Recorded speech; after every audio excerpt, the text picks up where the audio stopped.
On April 24th, India's central bank killed Paytm Payments Bank. The market lost interest in 12 seconds because the only people still watching the bank weren't watching Paytm. A bank license was cancelled. The parent stock dropped 1.1%. If you've ever wondered what a slow corporate death looks like, this is it. Not a crash, a formality. So this video is not about why the central bank killed Paytm Payments Bank. 500 channels covered that the day it broke. This video is about the question those channels missed. How did Paytm survive killing its own bank?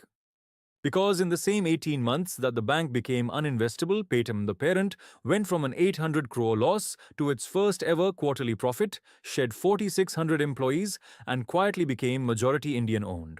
File 001, confessional record. The verdict is at the end. Stay till then. Most of you saw the headline the day it broke. Almost none of you saw what came before it.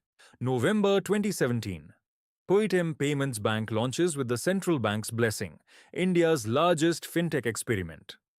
6 months in, June 2018, the regulator's first audit finds KYC gaps so basic that the bank is told to stop onboarding new customers. Single PAN cards linked to multiple accounts, transactions exceeding limits, things that any junior compliance officer should have caught. They get permission to resume in January 2019. Quietly, October 2021. A 1 crore fine for violating payments and settlement rules. March 2022. A second onboarding freeze. The regulator uses the phrase, quote, material supervisory concerns, unquote. That's regulator language for, we don't trust the management. October 2023, another fine, 5.39 crores. Bigger, sharper. January 2024. The regulator pulls the trigger nobody walked back from. No new deposits, no top-ups, no fast-tag credits. A month later, Vijay Shekhar Sharma resigns from the bank's board. 2 years pass. The bank is still technically alive, still technically operating. April 24th, 2026. The central bank cancels the license under Section 22 of the Banking Regulation Act. End of file. But here's what's interesting. The market priced this in 2 years ago. The April 24th announcement wasn't the funeral, it was the gravestone. Read the cancellation order carefully. 2 phrases do all the work. 1. A single PAN linked to multiple customer accounts. In banking, this is the textbook signature of mule accounts. The regulator didn't accuse Paytm Payments Bank of laundering money. It accused the bank of being structurally incapable of detecting it. 2. The Chinese wall. The thing that should have separated the payments bank from 197 Communications, Sharma's parent company. The regulator's complaint was not that the wall was breached, it was that the wall was never built. For 7 years, regulators watched a payments bank that thought it was a feature of an app. Not an institution. That's the real charge. Not a single act of fraud. A persistent inability to behave like a bank. And that brings us to the part nobody is talking about. While the bank was dying, the parent was rebuilding, and it's not subtle. Q1 FY26, 122.5 crores in profit. The first profitable quarter in Paytm's history as a public company.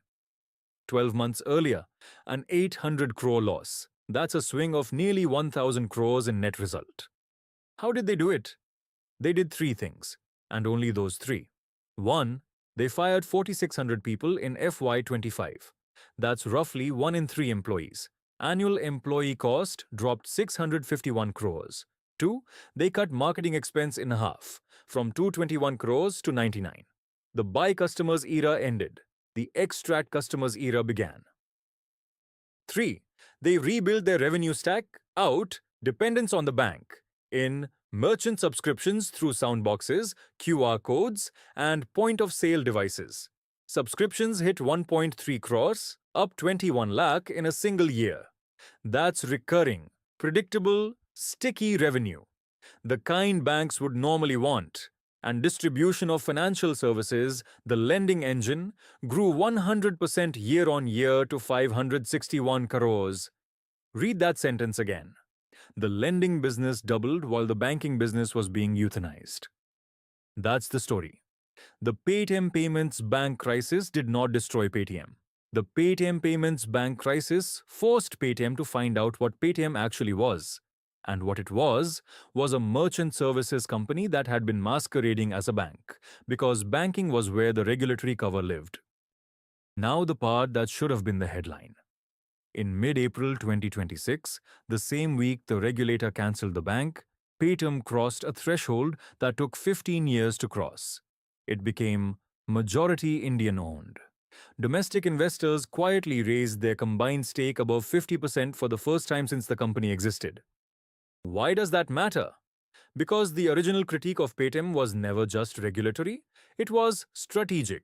A company built on Indian transactions, Indian merchants, Indian UPI rails, controlled ultimately by foreign capital with foreign exit timelines. The Indian ownership flip changes how this company can be regulated, how it can be courted by government for sovereign AI partnerships, how it sits inside the next decade of Indian fintech consolidation. Two stories happened on the same day. One was a regulator bearing a corpse.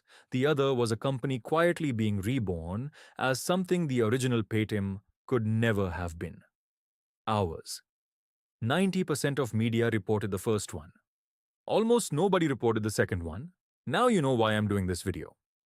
Now I owe you something most case study channels won't give you. The opposite argument. If I'm wrong about this video, here's why I'm wrong.